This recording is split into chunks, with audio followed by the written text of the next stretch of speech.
আজ হচ্ছে রবিবার। তো আজকে ছুটি, মানে আজকে আমার কাজ নাই, আমার রেস্টুরেন্ট আজকে হলো বন্ধ। তো প্রতি রবিবারে আমি আর কি জামা কাপড় ধুয়ে দিই, মানে প্রতিদিন ধোয়া তো সম্ভব হয় না।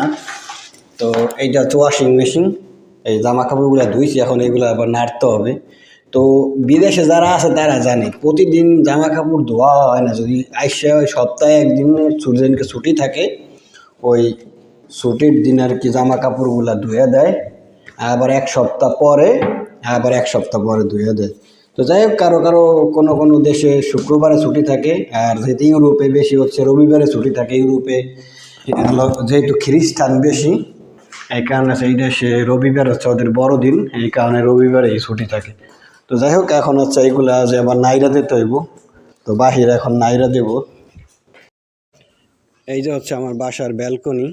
তো এখন হচ্ছে এই জামা কাপড়গুলো হচ্ছে এই জায়গায় নাইরা দিতে হইব। তো এখন হচ্ছে বিকাল 5টা বাজে। তো চলেন জামা কাপড়গুলো নাইরা দিই। এই জায়গায় নাইরা দিলে 2 ঘন্টার মতো, 1.5-2 ঘন্টা লাগবে জামা কাপড়গুলো শুকাইতে।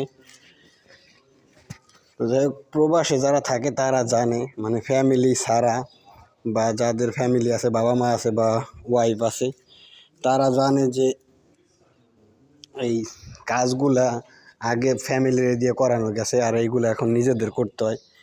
তো এইগুলা করা যে কত বড় একটা ঝামেলা বা কত বড় একটা প্যারার কাজ করে আইসা রান্না করা, জামা কাপড় ধোয়া।